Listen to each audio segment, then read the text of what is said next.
Video review.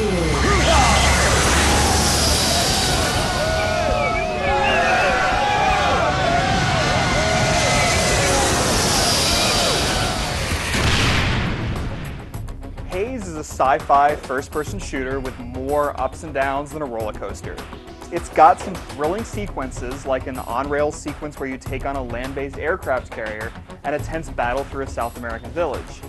On the opposite side of the coin, Haze possesses awful artificial intelligence and a shallow, obnoxious story with simply abysmal dialogue.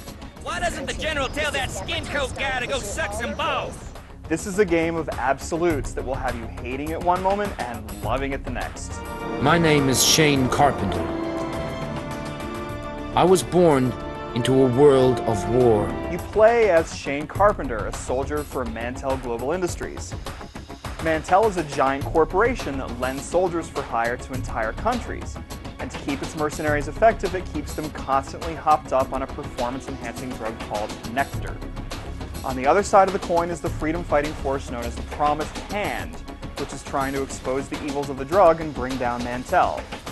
It's a great premise, but the story itself is a disaster. Every Mantel trooper acts like an obnoxious, overgrown frat boy, and they spew out horrendous, chest-pounding, one-dimensional dialogue. So, you gotta take them down before they can pick it up. Boosh! Eventually, you'll get to know the rebel outlaws, but they're about as angelic as the troopers are despicable. The dreadful story is made worse by a bunch of overacting hams that sound like they're trying to figure out who can sound more like a caveman. Nectar is the core gimmick to Haze's gameplay. You can inject yourself with it during battle, and doing so makes enemies glow, makes you less vulnerable to fire, and has some other benefits. Soon into the game, however, you're going to gain a different set of abilities. So you'll be able to play dead for a short time if you take a few hits, at which point your enemies will ignore you. You'll also be able to turn standard grenades into Nectar grenades, which will cause troopers to OD, and you have a few other advantages, such as an enhanced dodge move. When things come together, Haze can be pretty entertaining.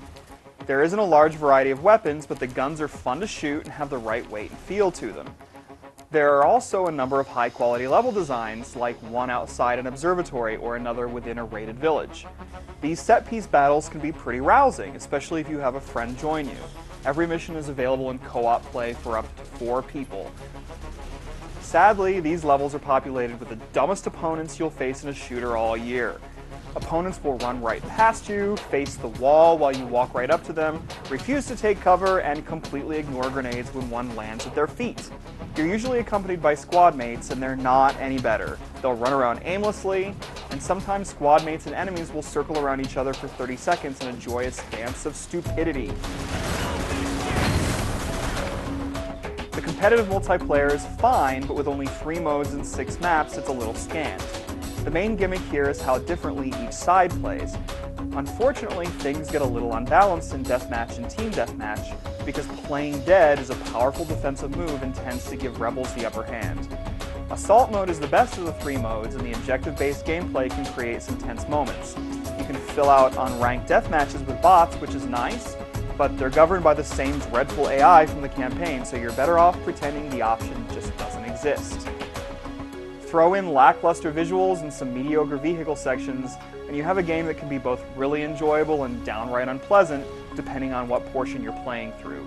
The bottom line is that while some veteran shooter fans will enjoy what Haze offers, it comes nowhere close to the high-quality experience offered by the best games in the genre, and it's too inconsistent and mean-spirited to outright recommend.